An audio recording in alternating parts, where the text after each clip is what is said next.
All right, I'm really excited today. This is Erik Christensen with Punk Globe Magazine, and I'm going to be interviewing members of the band Class of 77, Pauli Gray, and Carmela Thompson.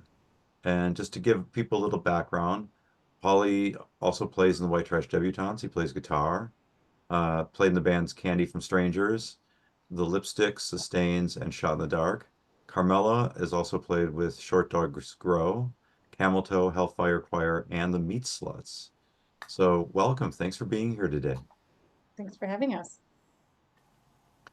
So what do you want to tell us a little bit just to get started? Because I've seen Class of 77 and I've had the opportunity to play with you and I really like it a lot. And do you want to talk about like how that came together and how you all decided to do that and just kind of the concept around it? Because I think it's a really unique concept for a band. Mhm. It the concept was Chelsea Rose, who's the singer, wanted to has a band and called Bite, and she wanted to do a cover of No Feelings by the Sex Pistols, and they just flat out refused her. And she thought, well, I'm going to start my own band and do this. And she came up with the concept of instead of a tribute band being about a single band, having it be about a year. And she reached out to me, and I said, if we have to do a Clash song and pump it up by Elvis Costello, if so, sign me up. And then the next thing she did was reach out to Carmela. Thank God.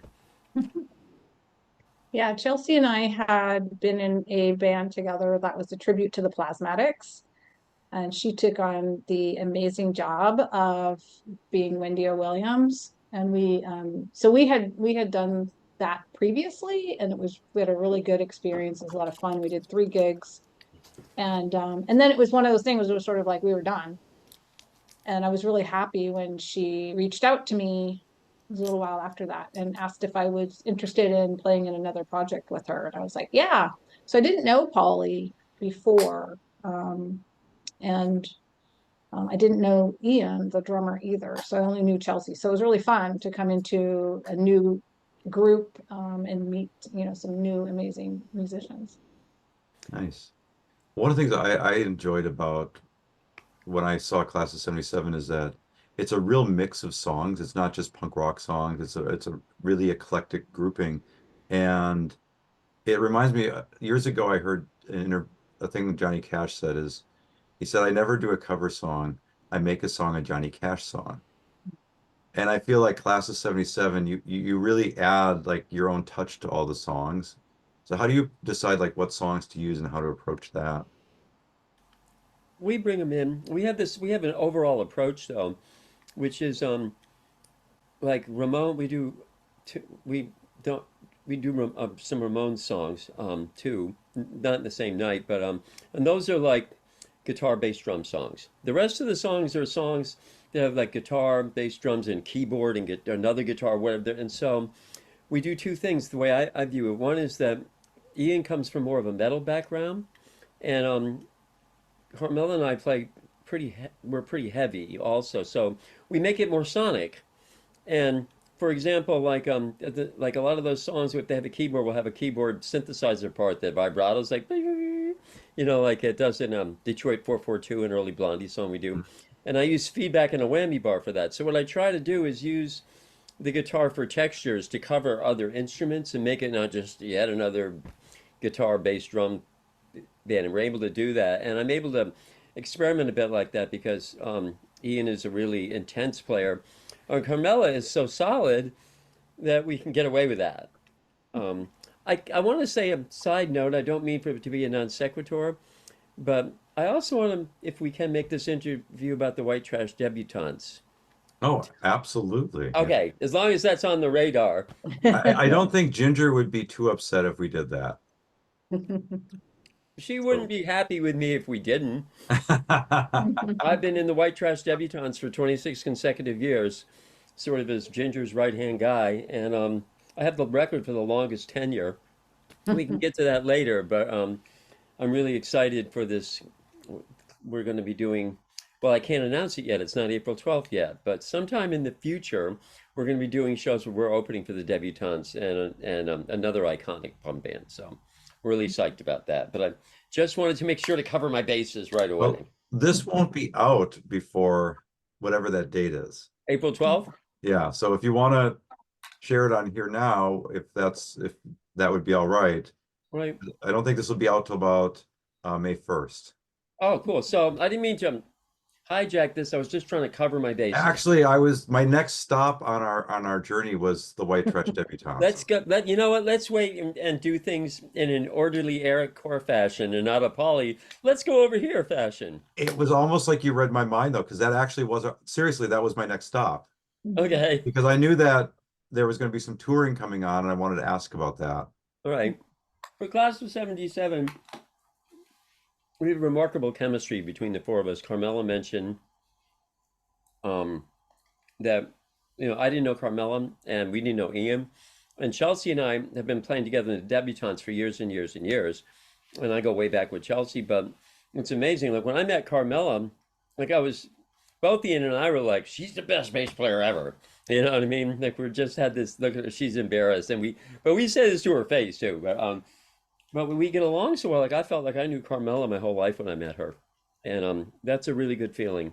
Mhm. And one thing about how remarkable the chemistry is that we've started doing originals. We've got three that people like the best of the whole night, which is is a response that you want. And we have a couple more on the way. So we're mixing it up more.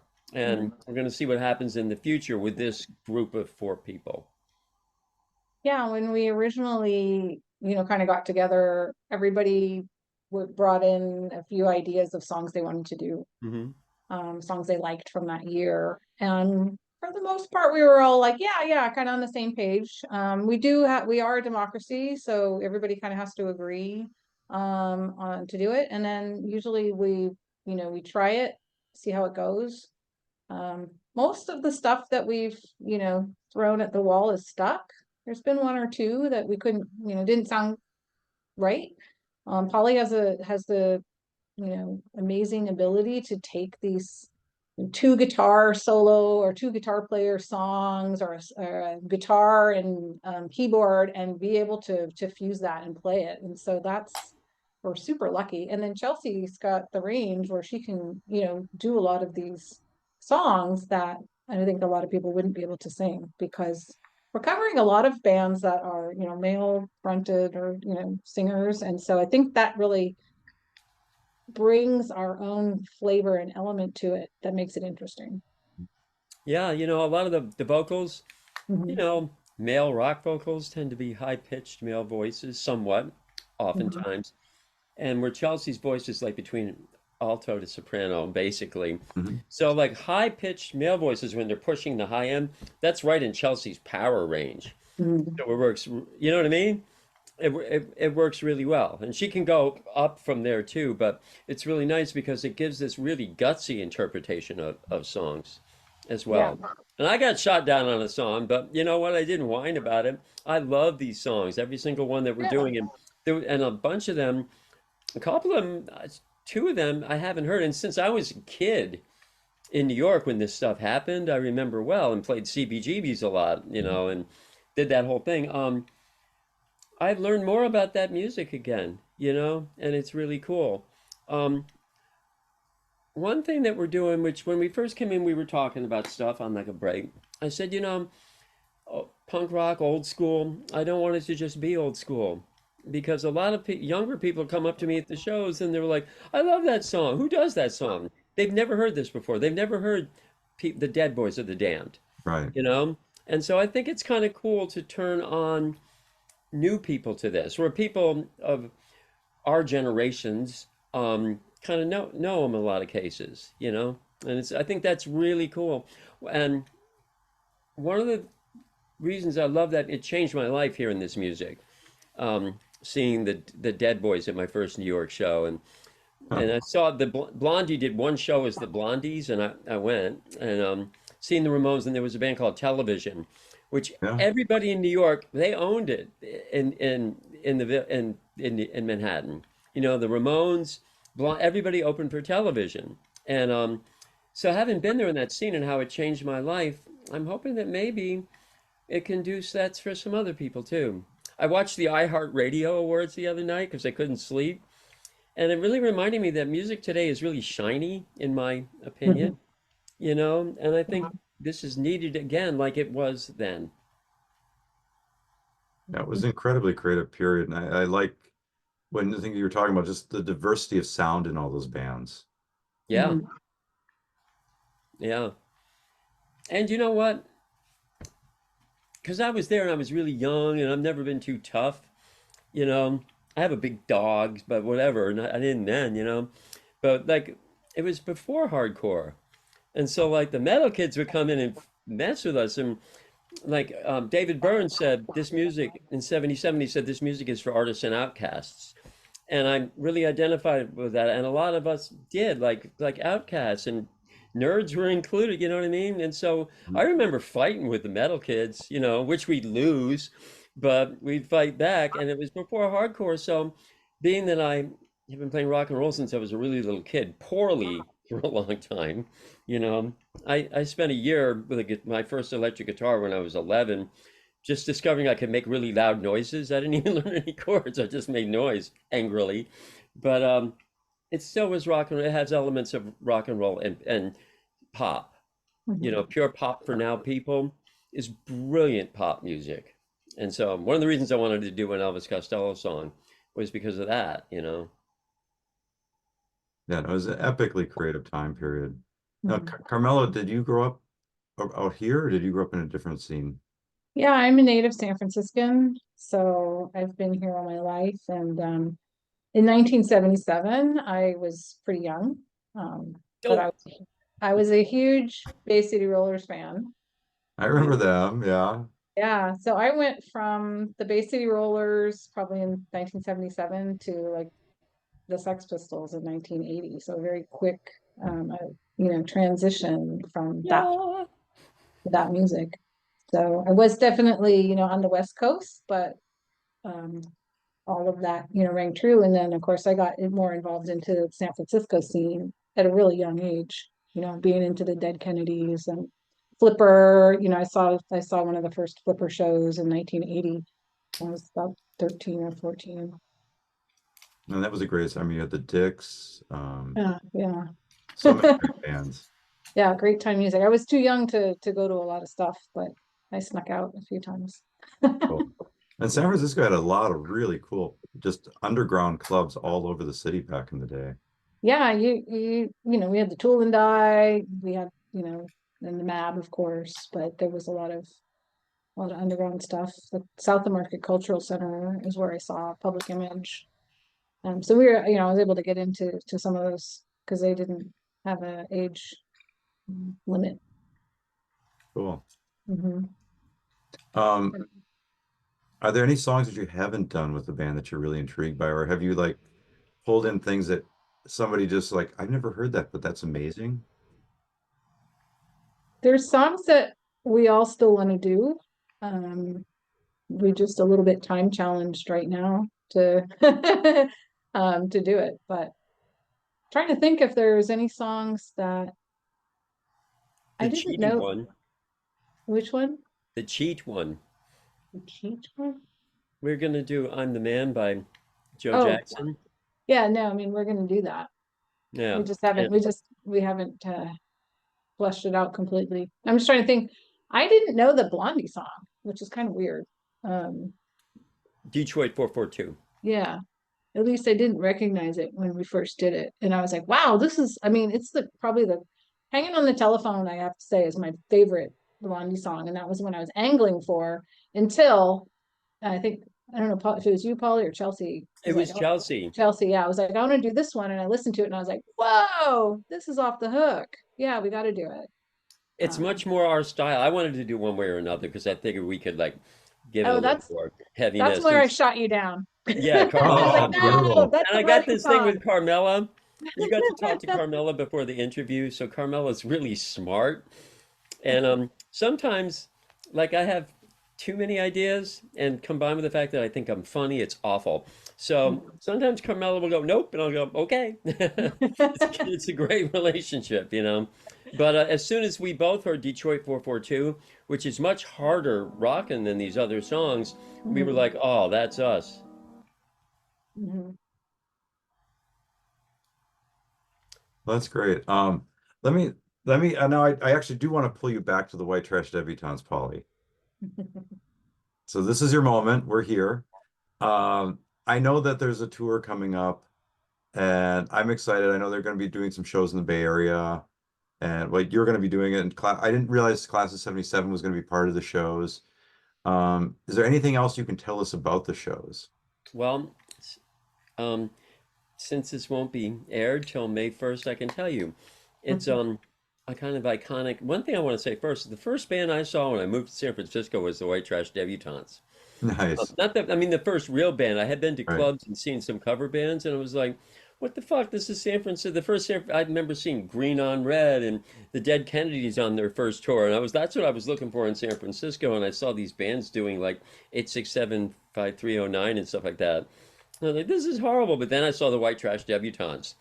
I was like, oh, I love this shit. Um, so back to your question. Um, we're doing two shows in the Bay Area, back to back. We hope to follow it up in like early spring with a couple in LA. But it's an iconic punk thing that Class of '77 is just opening for, Mhm. which is MDC, the White Trash Debutantes, and Class of '77. And the first night, a band called Critical Response is playing, and the second night, it's Mushroom Juice is playing also. I think I've heard a Critical Response. I don't think I've ever heard of Mushroom Juice. Mushroom Good Juice is friends, kind of good new. friends. Yeah, they've Okay. done maybe one or two gigs so far, All but right. yeah, Yeah, they're playing a couple of, they got a couple of things on the books.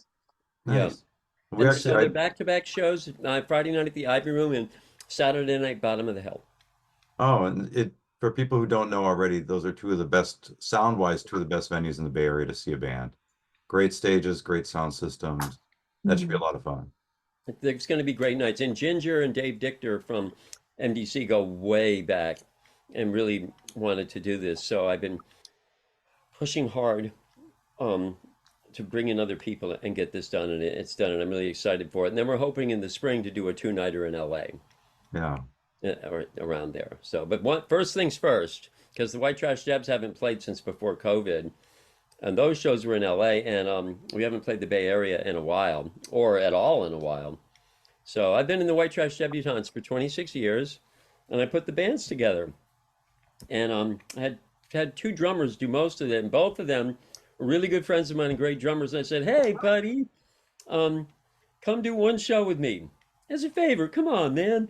And they were both there for years. And they'd either be, thank you, that was a great night, or I know if the night was getting weird, which it occasionally does in the White Trash Debutantes. You never know what's going to happen.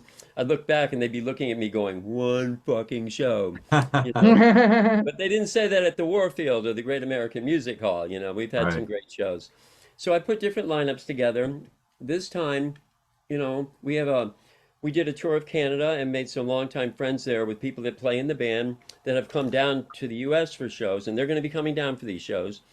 But we needed a bass player, and the drummer Erik Boris, who's been there for years and years with us. Um, Now, is I that Eric from Bite? Yes, yes, Oh, fabulous. right. Okay. So I said, Good drummer. and I had played with Erik before in the Debs and with another band, and He's one of the most solid drummers I've ever seen. oh He's yeah, awesome. I mean, he's just so spot on. It's amazing. I love it. yes he is, and very energetic, Yeah. musically and personally. Um, and he was like, well, Carmela would be perfect. I said, of course, but I don't know if she's going to want to do this. And he said, but it would be perfect. So I called her and I said, hey, Carmela, it's your buddy Pauli. It's a rite of passage in San Francisco to play in the White Trash. I used that angle because we really wanted Carmela, because we both felt like if we get Carmela in here with the two of us, no matter what happens, we're going to be fine because it's been a long time. But and he was like, ask her, ask her, ask her. I said, okay. He said all she's can do is say no. I said, okay. So I used it's a rite of passage you haven't done yet with all these decades and all these bands. And she was like, Carmela said yes. I remember Erik and I, he was on here on my house, and I was talking to Carmela on the phone, and after the phone call, we hugged each other like, yeah, we're in, we got Carmela. So it's gonna be great. I can't wait to suit up and go out there with Carmela and Erik. I couldn't. It's hard to think of a bass player and drummer that one could want to play with more. That's going to be a solid. That's going to be great. Yeah. Excited. I'm excited to play with Eric because I've never played in a band with him before. I've always just seen him and been a fan for a long time. But And he feels that way about Carmela. We've seen her bands, you know. Yeah. Um, and so in class of 77, because Chelsea has been singing with the White Trash Debs a long time. She took a long break, but she's had 2 chunks of time and is currently. So 3 class of 77 people, Carmela and I and Chelsea, are also in the debutantes. So it makes a really smooth transition. So we've had a double big reveal tonight. We've got the shows and the new bass player Yeah. for the White Trash Debutante. Yeah. I And do. Could I tell you a little tiny White Trash debutante story? I know everybody has. everybody has one. Please share yours. I Yeah. got a lot of them, babe. Yeah, and this is pre-Pauli and in very, very early days, when Ginger had put the band together. At the time I was going out with Greg from the Rhythm Pigs. He was the guitar player, and he was the guitar player in the White Trash Debutantes. At least he was one of them, right? Because I think there was multiple. And so one night he's like, "Oh yeah, we're going to be playing, at the Mav," and I'm like, "Okay." So I went to the show, and there was a ton of people on stage. I think it was the first time I saw the White Trash Debutantes, and I was looking for him. I was like, and there was somebody else playing guitar. And I'm like, "Where's Greg? Where's Greg?" And then after the show, he comes up to me and he pulls off this wig, and he was like in drag with this big wig, and he was like, "Hi." And I was like, "Oh my God." Like I didn't, I didn't recognize him at all. Um, and that was my first White Trash Debutante show. My boyfriend was up on stage, and I didn't even know it. Performing. And I had a band called Candy from Strangers that played for a bunch of years, and we used to open for the Debs, and the bass player and I would then play, and the drummer would then play in the debutantes. So I've done this before, and it works well. Um, the thing about playing with Ginger is you never know what's going to happen. Um, but Ginger is, to me, is an ultimate performer. But the songs themselves are amazing songs. yeah. Like if you just strip the song down to the song itself, they're great. And I've played them for some pretty snobby people, um, like real music snobs, and they're like, "Okay, that's a great tune," you know, and it's important, but they stand out. And Ginger's identification and how early she did that, and all the people she knows is important. But what a lot of people don't realize is how political it is. There's a bunch. I mean, people who know Ginger know that she's very political, but there's a bunch of it in the songs, and that it gets because it mixes in with the rest of it and the show so much. People don't notice that, but I know these songs inside and out, and I know what they're about. And sometimes it's obvious what they're about, and sometimes it's not. But there's a whole political side to it, which I really like, you know, having that. It's like a flavor, but to Mhm. me, it's an important flavor, you know? But it's also just such a good time, Yep, you just kind of let go and just enjoy yourself. Um, you can take the message too, but it's always fun. yep. Like we have a big black dildo that's a band member. It's a big black dildo. And it's an important band member. And the thing with Ginger is the guy played so many shows with Ginger over the last 26 years, but she had this thing where she would pick out the most macho, like guy with bulging muscles and an Izod shirt type guy and go and get him to suck the dildo, you know? And every time I'm thinking, this is the night I die. They're gonna fucking kill us. And I gotta go out there, you know, I can't like leave her out there. But she always got him to suck the dildo. You know, usually straddling them. So they kind of were like, okay, okay, you know.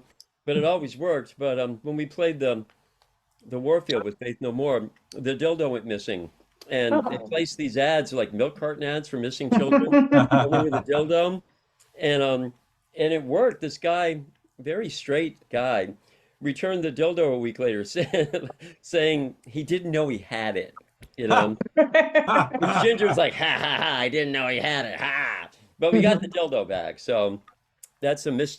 We're having hopefully a couple other, definitely one other mystery guest who's wonderful, but the dildo will be a guest star as well That's because awesome. there's a song based on Diamonds Are a Girl's Best Friend, but a punk rock, but it's Dildos Are a Girl's Best Friend, you know, which is an old time Dead song. So the dildo is a really important part to demonstrate like how much that means to us deep in our heart. I was fortunate enough to tour with Ginger and the band back, I think it was like 95 or 90, somewhere in there. And we went to Canada and back and it was wild. I mean, Yeah. there was a bar fight. I mean, it was if it could happen, it was happening. And even if you thought it couldn't happen, it was happening. But it was really a lot of fun. Yeah. We had a great There's a bunch of stuff I don't want to say on here, but like I don't want to give too many details on here, but there was a certain backup singer that started fights all the time, you know, and then people would blame it on Ginger. Ginger would send me in there to kind of quell it, like I'm the fucking voice of reason, but apparently, excuse my language, but Punk Globe, I guess I can say that. But I would go and try to quell the situation, and we were often this backup singer who was with the Debs for years and years was not exactly in the right here, you know. So I got good at apologizing for these well. things, and In our defense, we were booked in Seattle with a band, a rockabilly band that their fans are all skinheads. Oh, great. Mhm. And the rockabilly band was taunting us. And then when halfway through, I think Ginger started singing Punk Rock Republican. which we're going to do. And the skinhead, one of the guys tried to rush the stage. Anyway, long story short, we won. And Yeah. and the skinheads all left in shame because it's, you know, it's here I am, a big old queer, and the whole combination of things, and they were the tough ones, and so, but it was intense. It was scary. I mean, it was, yeah. I skinhead or no, I wouldn't mess with Ginger. They learned their lesson. They learned their lesson. So. Just Well, saying. the good Yeah. news is that won't happen in San Francisco or the East Bay. No. It simply will not happen. But the even better news, there's a really good chance that hot naked people will wind up dancing on stage with the band who randomly come out of the audience. I don't know if that still happens, but it happened back in the day quite a bit. Because when they would start playing Sex Bomb Baby, those clothes just started flying off. You Well, never know. we haven't we haven't had naked people up on stage in the last 20 years, but close to that, you know. Well, you got the dildo, you've got a good start. So, Yeah. well, hey, another thing I wanted to talk to you about is, Pauli, I know you've done a lot of work with harm reduction over the last 26 years. And that's got you traveling and doing a lot of work outside the country and within the country. Do you want to talk about like what got you into that and what motivated that? Sure. I've spent decades on each side of the drug war, and personal experience. I overdosed so many times, and it was before Narcan was available, and um, had a heart attack during an overdose. Got defibrillated, which you know what? I must have been conscious on some level because the first thing that I remember was that hurt. But it's not like I could blink or like let them know I was alive. But I remember thinking, "Ow, that hurt." But for That some would be reason, a I pretty lived through all intense way to that. come to. Yeah, I lived through all that, and so when I stopped using drugs, um, I wanted to try to make use of it. I spent 8 years on the street with Hep C, and ended up with cirrhosis, which I still live with, and I wanted to go try to use that experience to help other people. So um, I don't like talk too much about particulars, but when I went away from San Francisco to well, I went to rehab in the middle of the Mojave Desert, which was smart because couldn't walk across the Mojave Desert dope sick. Um, I had a friend who was a famous musician that took a cab from the Mojave Desert, LA. But my roommate turned out to, he's passed away now, but my favorite drummer ever, who played with Jimi Hendrix. And he was my roommate, and he took care of me for like a long, like he stayed up for 3 nights with me because I was really, really sick. And he told me the whole story of like from the first moment, it was in the middle of the desert, real quiet at night. I love the desert at night. Mhm. And he said, I was suffering, and he just said, "So, Paulie, when I first met Jimmy," and he just talked in his English accent, and told me the whole story until when Jimi Hendrix died, and that got Wow. me through those 3 nights. It was beautiful. They also played jokes on me, though. Like they say, tell you a thing in rehab, like you're gonna, um, like you have to keep a plants or or a pet alive for a while before you can date when you stop using drugs. So they have chores at this place. So I chose to water the plants, and they all fucking died, except for these two on the porch were beautiful and pristine, and I would miss them. And I don't know, I had black thumb, and he would egg me on every day, like, "How are they doing?" I'd be like, "They're perfect. Look out, girls!" And then when I left, they had this ceremony. He said, "Paulie, I love you, but those are plastic." You know what I said? I said, "Good enough, girls, look out." You know, I didn't die, but when I came back here, you have to do volunteer work. So I volunteered to do HIV/AIDS work. I had lost so many people in my Mm, life. Um, and not just people that I knew, which were many, but artists. And in the early days, HIV was AIDS, the virus was much more virulent and killed people very quickly. yeah. And so I went to volunteer doing AIDS work, and I got hired right away. And then a couple years later, I started doing needle exchange and overdose prevention. And then after that, Hep C work. I was one of the first, like, 4 or 5 people working doing overdose prevention and giving out Narcan in the city. And I've been able to do it ever since, you know. It was funny because back then, you had to get a prescription for each kit of Narcan you gave out. And you had to get written by a doctor. And so the doctor at the Department of Public Health wrote me filled up a blank prescription pad with his signature. I was like, "Fuck you." He said, "What do you mean?" I said, "This is my life's dream, and you're giving this to me now." But so I got to do that, and it's been I never made much money, but I've been able to do what I consider a service for people that a lot of people don't give a shit about or consider expendable, and it's been great. You know, I got to go to Africa for a month and do AIDS work there, and I have this medal over there with this. You know, it was in Ethiopia, and it was devastated, and I trained an AIDS hotline, and they started an AIDS hotline that immediately got 4,000 calls a day. Wow. Um, but I got to go do that. It was a remarkable experience, you know. And I also, they have a thing called Epiphany, which is Epiphany, which is they have the Ark of the Covenant in Ethiopia. And so they have this, Christians there party harder. They would get the Ark of the Covenant, have this all night walk with thousands of people, and have this ceremony at dawn. And then they all partied all day. It's kind of almost pagan, but they gave out holy water, and they had me give out holy water to like through this fence. And I was like, "I'm going to burst into flame. You want somebody else?" But I didn't. But it was remarkable. And I stayed with a doctor who had literally a couple of thousand patients and works 12 hours a day, 7 days a week. Remarkable man. And the medal I have is of this guy. I was able to get his sister to the Red Cross to get AIDS meds, which was really hard to do then. And he ran in a marathon and won, and he gave me his gold medal, which I carry proudly. So it was a great thing. I also went to the Ukraine, and that was not about HIV. That was about harm reduction, Hep C, and overdose. And I was there for 3 weeks. And seeing what's happening there now is heartbreaking because the Ukrainian people it was a hard, everybody we tested was HIV positive and figured it. But Wow. as far as doing harm reduction there and teaching people how to use safely instead of just ignoring them was a big deal to them. They made films of some of it, but the people were really gregarious and loud and warm, you know. And knowing what's happening there now is really heartbreaking. I have all the people that I knew there. I can't find any. The only one that I've been able to find is in hiding in St. Petersburg, Russia, Mm, or whatever that is now. So, and I got to do it in London, which is a big deal for me, you know, going over there. You know, I'm not like Carmela does what she does, which is really smart, high level stuff. But I do a more direct, low level thing, but effective in different ways. So, and it's really cool because in rock, like we played a show at the farm, and we had finished, and somebody came and said, "Are you Paulie?" I said, "Yeah." They said, "You need to come now. Somebody's overdosing." And I went out there and was able to bring him back, you know. And that's why everybody who sees this, please carry Narcan. It's really, it's expensive in the drugstore. If you have any kind of health care, they'll give it to you.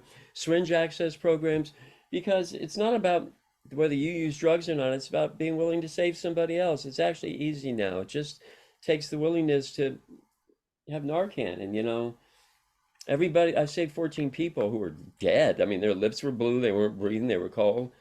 And every one of those people is somebody's kid. Mhm. So I can't help you. Ask me. I'm going to no, put that's that plug in great. there. And I think it's also, I really appreciate everything you're talking about and everything you've done. And I think people often don't realize like the life they save may go on to save all these other lives and give art to the world. And Mhm. a lot of these are very sensitive souls and so I think it's a really precious thing you've been doing. Yeah, drugs and alcohol affect, we're rock musicians, right? Yeah. It has affected rock musicians our whole life. I was thinking the other day when I was a kid, like all my heroes had substance use disorder problems. Now my people I look up to don't really seem to be that way, but it's like in seventh grade, my guidance counselor asked me what I wanted to be when I grew up, and I said a drug addict rock star. You know, and that was true. I got the drug addict part right. I remember when I was a kid, I grew up during Reagan and Scared Straight. Mhm. And Just say so no. they would bring these guys in from the jail who would be like wearing like they look like the Ramones, right? They look so cool. And Yeah. they'd come in there and they'd be like, don't fucking do drugs, man, and don't drink alcohol and don't do that because you're gonna wind up like me. And they talk like that. I'm like, and I just look at them like, you're so cool. I want to be just like you when I grow up. And then I got all fucked up. So Yeah, I love those drug movies and drinking movies. That was like my favorite part of like junior high. Drink, drive, die, and yeah. all it was great. So, oh, hey, that was Carmel. Do you want to talk a little bit about some of the stuff you do outside of some of your passion outside of music? Is Um, geez, tight. I'm trying to think, do I have any passions outside of music? Oh, you do. Yeah. Well, and we don't kind of, have to open that door if you don't want to, no, but it's no, your no, door to no, that, open. She's very modest. yeah.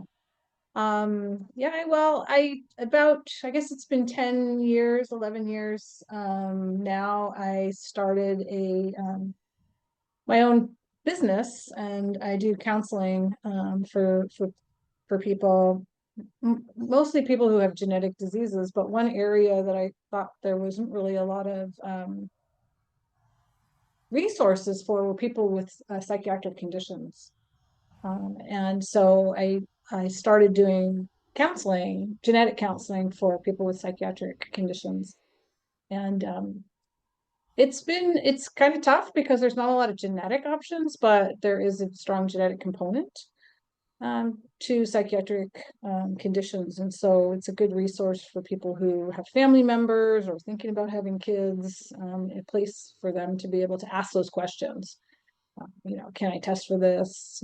How can I reduce the chances, etc. So I do a lot of that with people that a lot of preconception counseling around that, and also people who have kids, that are concerned.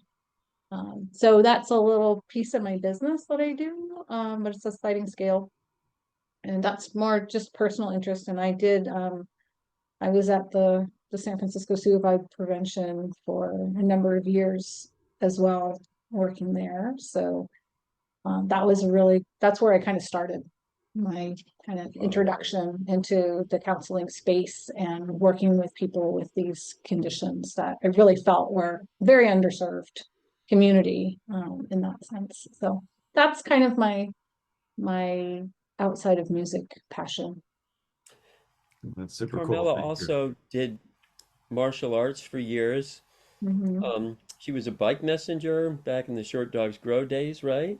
Oh And yeah, then, that was a million years ago. but still, and you're a big motorcycle rider. Carmela's got a lot of stuff and goes to Italy a lot and is learning Italian. Carmela's got a lot. She's modest. I have too many hobbies, but hopefully soon I'll be able to retire, and I'll probably still continue to offer the counseling services for psychiatric patients. But yeah, I've got a lot of other love riding motorcycles, love playing music, and yeah, I've been learning Italian. I've got my citizenship. I'm a dual citizen, uh, Oh, Italy wow, and congratulations. US. Yeah, so that was very exciting about 5 years ago, and I was worried, like most people, about this country. It's like, well, time to get my Italian citizenship in order. Oh, So that's super cool. yeah. So I'm just curious, like, what are both either of you listening to like lately? Anything that's inspiring you? Anything that's got you excited? Oh man, that's a great question. I love Amyl and the Sniffers. They're That's fun.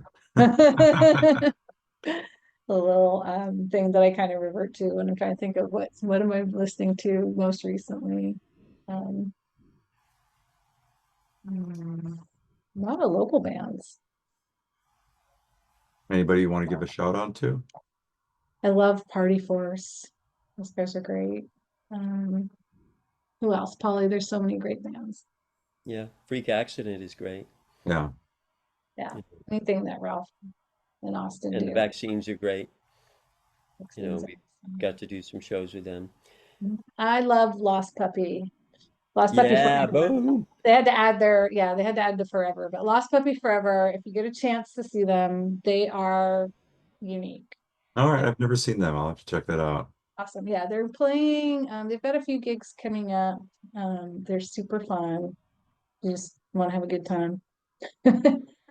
Now their songs are about dogs. Oh, they've got me hooked already. Me Yeah. too. How We can you should, not? How can you not love My dog's I have to, napping in the other room, so it's it? Yeah, they're big dog people. and I think I hear my dog breaking his teeth on a big bone. I'll be right back. all right. Get in here. Of Hey, course, we come love here. Bite. Come here. Yes, they are fantastic. Yeah. And yeah, there's so many great San Francisco Go on. bands um and past. It's just a really great scene, and it's kind of always boggled me a little bit as to why we never had that boom like a Seattle or an Athens or um I still don't get it because there's so many great bands from San Francisco. There was a time that it was really, back when the I-beam was open and the night break had Sushi Sunday, where San Francisco was really, well, in my experience, I wasn't here for the MAB, but, you know, when I lived here then, it seemed like San Francisco was really happening, you know. I think it's funny because it's the city, it just goes in waves. I think we're on a good wave right now. There's a lot of places to play. Hi Shade. Yeah, and Um, I think one of the things that's always been in a good way why San Francisco's never had like a Seattle moment mhm, is because there isn't a San Francisco sound. mm. You're too Because, eclectic for that. and I think that's one of the things that I think that makes San Francisco so special Hmm. is that if you're interested in San Francisco bands, you're going to get hit by a whole lot of different sounds and music and creativity and Hmm. some things Yeah, I've always enjoyed. even all those bands that we just mentioned, they're all very different. Hmm. I mean, they can all play together because there is that creativity and that specialness, but there's not a sound, like a distinct sound, like a pigeonhole that you could put them on. There was a San Francisco moment, I bet it was psychedelia. No, No, that's yeah. I'm I just mean saying, there were, yeah, I'm sure there was in the there were 60s. bands, but I don't think you're talking. I thought you were But talking even with in that, the is there was 90s. still, even with that, there was still a lot of diversity within that sound, even, Yeah, Mhm. yeah. By the way, Polly, can you introduce us to your dog? Yes, this is Shady, who's a singer. I have videos online. He's a diva, though. As soon as I start playing Oh, I music, know. I saw that. he Just walks away. Yeah, he's actually, he loves music. His favorite is Dolly Parton. He's been to see her twice. oh my God, I'm jealous. I've never seen Dolly. I want to see Dolly. That's I've seen her 4 times. I'm a huge fan. Music that I'm listening to, I don't tell people this because I guess it's lame, but I told Carmela, but I'm listening. I love outlaw country, Merle oh Haggard, yeah. Johnny Cash, George No Show Jones. I love those guys. I listen to a mix of that and 90s hip hop. Have you seen Um, Waylon Jennings in there? my mama has a crush on Waylon Jennings. And has an autograph picture, but Uh, so that's what I've been listening to a lot. But for new music, I think Lady Gaga is great, and I think Beyonce is great. Whether you like her or not, she's great. And Yeah. there's a lot of really talented people out there now. It's just like a lot of the music is really shiny, And when Lady Gaga gets solo behind a piano, she has some really gutsy stuff that she can do as well. I think she's remarkable. And I'm not a big Guitar Hero guy anymore. You know, I've been listening to guitar solos for so long. Yeah. So I mean, I like guitar solos and I do them, but it's not what I find myself listening to. I'm going to see PJ Harvey in October, and I'm a huge fan of hers, and I listen to her a lot too. Where's she playing at? She's playing, I think, at the Masonic. All I know is I bought the ticket, and I bought just one because it was expensive, and it was just like I'm going. Cool. I'm going to see Pussy Riot. They're playing in a couple weeks Oh, where are they playing? at the Kilowatt. It was supposed to happen on New Year's Eve. They were going to play with the Dwarves, and then Natasha, I think is the singer's name. And it might just be her and some dancers. She got wounded or an accident or something, so it was rescheduled. So I'm interested to see that. Yeah, I'm very intrigued now.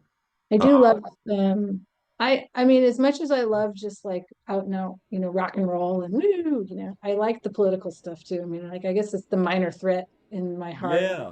yeah.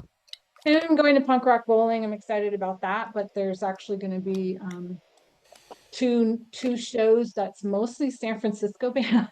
So I'm going to go all the way to Vegas and go see a bunch of San Francisco bands play, and then go see like the Descendants and Devo and Madness because I've never seen Madness, so I'm super excited. Really? Wow. That'll be a Um, lot of fun. but tomorrow night, or yeah, we're on Thursday. Tomorrow night, Buzz Attacks and Schizophonics are playing, and I want to go to that. So I'm still kind of just like I'm a local. I mean, Schizophonics aren't local, but I love the local scene. I may wind up going to that show. Oh, I might be by myself. So if I see you, I might come over and say hi because I'm super shy. Stand next to you.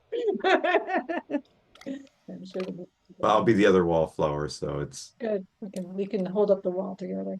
Polly can come and spritz us to keep us alive, and well, yeah, if people want to reach out to you and get information on Class of 77 or White Trash Debutantes, how do they go about doing that? Um, we have a Reverb Nation site, which I sent you the Reverb Nation.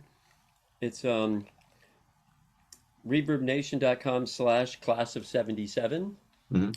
cleverly enough. We also have our website, Mm-hmm.